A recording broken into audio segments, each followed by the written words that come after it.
difficult to fully explain the concept of worldview, including indigenous worldviews, because they are so diverse and complex. And there are a multitude of ways to understand the world. Despite this diversity, there are some similarities that we can find amongst the many indigenous worldviews. Indigenous ways of knowing are based on the idea that individuals are trained to understand their environment according to teachings found in stories. These teachings are developed specifically to describe the collective lived experiences and date back thousands of years. The collective experience is made up of thousands of individual experiences, and these experiences come directly from the land and help shape the codes of conduct for Indigenous societies. A key principle is to live in balance and maintain peaceful internal and external relations. This is linked to the understanding that we are all connected to each other. The hierarchical structure of Western worldviews that places humans on the top of the pyramid does not exist. The interdependency with all things promotes a sense of responsibility and accountability. The people would respond to the ecological rhythms and patterns of the land in order to live in harmony. While there may be some commonalities between indigenous worldviews, remember that there are great complexities and rich diversities within each nation. Sharing all the worldviews of every indigenous nation does not fall within the scope of this lesson. That would probably take us years.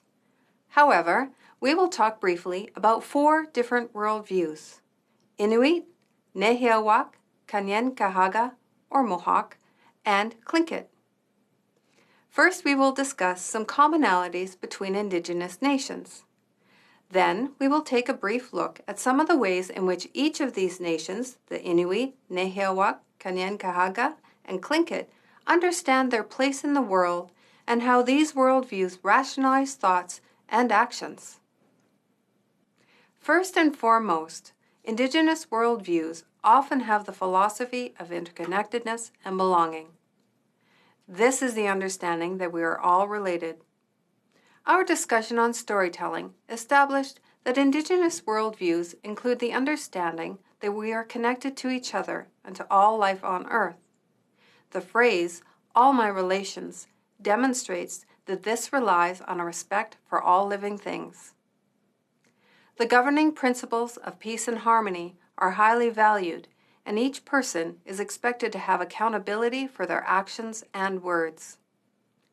Caring about the well-being of others is vital to one's position in the community. Secondly, there is a unity through collaboration. With the foundation that we are all related, the group then becomes accountable for each of their actions.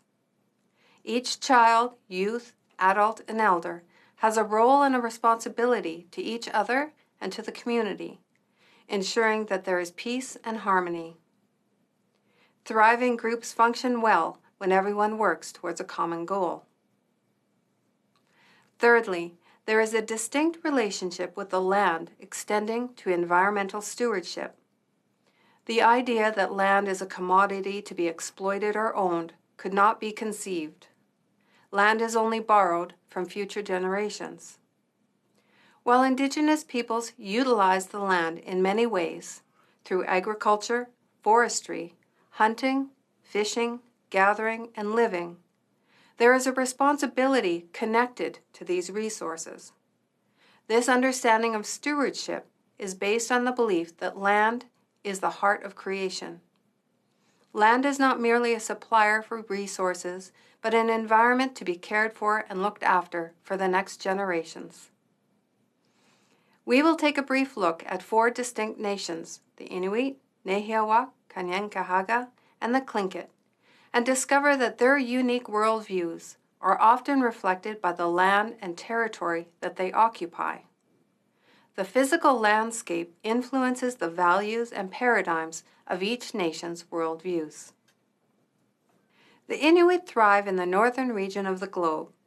The term Inuit Kayimaya Tukangit, or IQ, is used to explain Inuit philosophies and worldview. It means that which Inuit have always known to be true.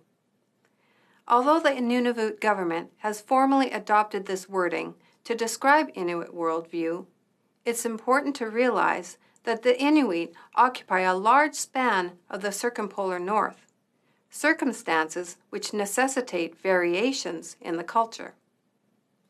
In Canada, the 4 Inuit regions, Inuvialuit Settlement Region, Nunavut, Nutsatviut, and Nunavik, are called Inuit Nanangat.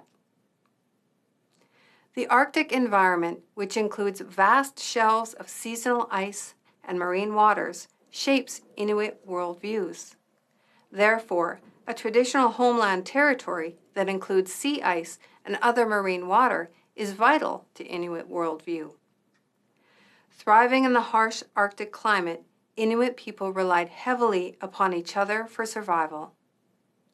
Each person had value and contributed to the community. This reliance established codes of ethics and behaviors, or maligait. Maligait has many meanings and translations, but to Inuit people it means things that had to be done, and includes 4 main principles: work for the common good, respect all living things, preserve harmony and balance, plan and prepare for the future. The kinship practice of ancestral naming is an age-old practice amongst the Inuit. When a child is born, the elders of the family would gather to decide on the name of the baby. Often the name would be a relative who passed on or someone who made a significant contribution to the community.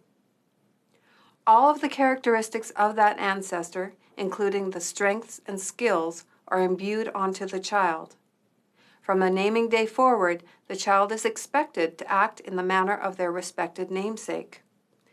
In this way, each member of society would be enveloped in a system of accountability and responsibility to their community. As with the Nehiawak, the Inuit placed a lot of value on kinship. For the Inuit, ancestral naming created strong bonds between the Sauniuit, the person who receives the name, and the person from which the name comes from. This tradition strengthened kinship ties within the community and encouraged people to uphold the 4 expectations of the community: to work for the common good, respect all living things, preserve harmony and balance, and plan and prepare for the future. Nehiawak, meaning the people, are the largest population of any Aboriginal group in Canada. Nehiawak traditional territories extended into BC, Alberta, Saskatchewan, Manitoba, Ontario, Quebec, and parts of the United States. Like many Indigenous peoples, Nehiawak are intricately connected with place as they are with each other. For example, a Nehiawak worldview embodies the words, "all my relations," and is not just limited to their family or their community, but extends to every nation, every person.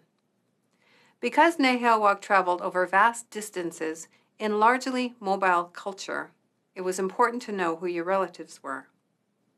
As such, whenever greeting each other, Nehiawak often ask, "Tante Otsekia."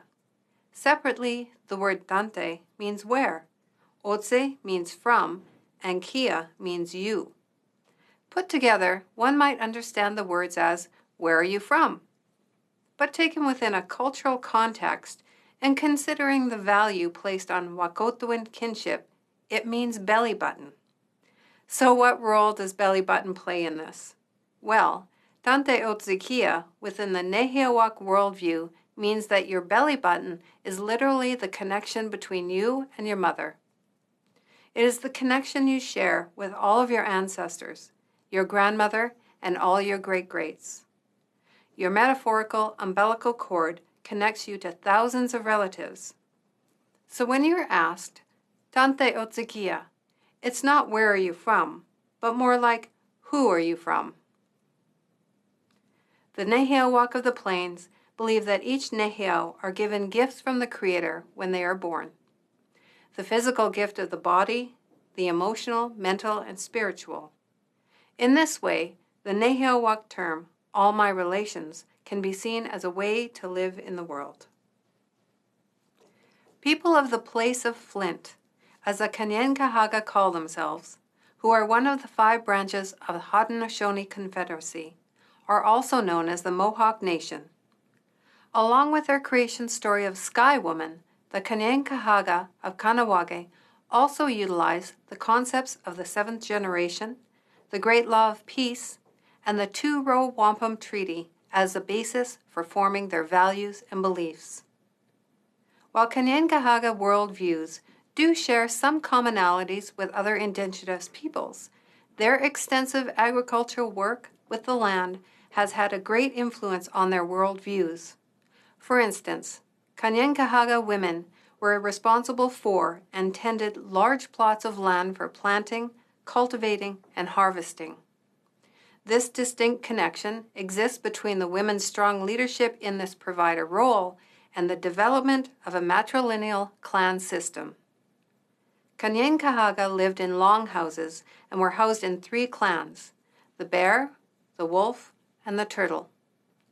These clan systems form the basis of Kanien'kehá:ka kinship.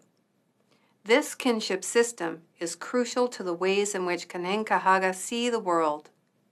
These kinship groups were linked together through marriage alliances. The woman, her husband, and daughters would live in her family's longhouse, along with her daughters' families and any unmarried sons. This system would ensure fair distribution and control of farmland and responsibilities. Older respected women were called clan mothers and often held critical roles in their clans due to the Kanien'kehá:ka story of creation of Sky Woman. Women were seen as having direct links to the fertility of the land and as such were responsible for the caretaking of the land. As well, clan mothers were responsible for selecting and installing clan chiefs. This balance of power between the 2 genders ensured strong ties of kinship and community.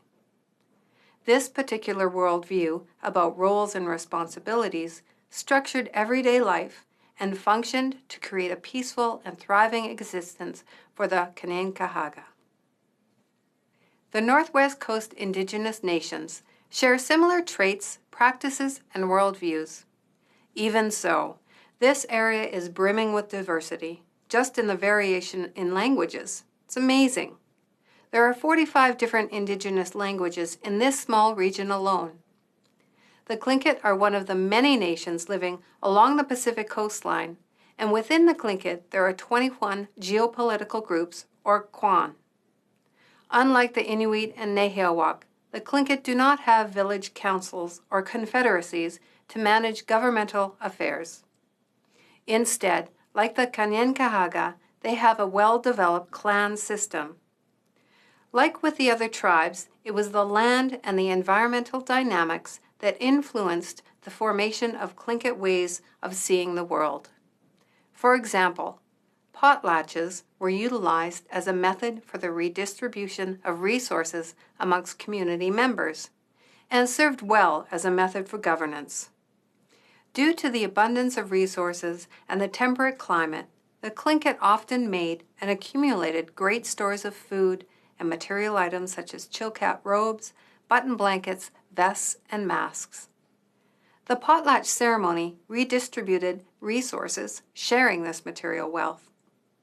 General governing matters were determined by the chiefs and high-ranking community members who often held elaborate potlatches for the social and economic relations. Potlatches were held for many reasons. For instance, a family celebrating a new chief or a naming ceremony would host the potlatch. They would be expected to feed everyone who attended, as well as give valuable gifts to each participant. This led to a redistribution of wealth. Accepting a gift meant that attendees would be responsible for recognizing and acknowledging the meaning behind the celebration. This way, everyone had a warm home, clothing, and food to eat. The 21 Kwans of the Tlingit have distinct clan systems consisting of moieties, or sides. These are the raven and the eagle or wolf, depending on location. Connections to the land are demonstrated through the designs created on clothing articles such as the Chilkat robes and button blankets. These designs, owned by each moiety, reflect the landscape to which they belong. In this way, the land becomes a crucial part of identity and social being as the designs reinforce the belonging to a clan. Today, the clan moieties remain the same, but residing in traditional clan houses is not readily practiced everywhere. The Tlingit worldviews are still meaningful as they remain spiritually and culturally linked with the land and the sea. As we have seen through thousands of years of inhabiting North America, Indigenous nations have many different ways of looking at the world. For Indigenous people, storytelling is used to pass on lessons. We have learned that the environment plays a large role in worldview. Kinship systems, such as clans and moieties, also shape a group's worldview. The differences and distinctiveness of groups, such as the Inuit, Nehiawak, Kanien'kehá:ka, and the Tlingit, must be borne in mind when using classifying terms such as Indigenous or Aboriginal. These worldviews would be challenged to the brink of annihilation once newcomers started to arrive.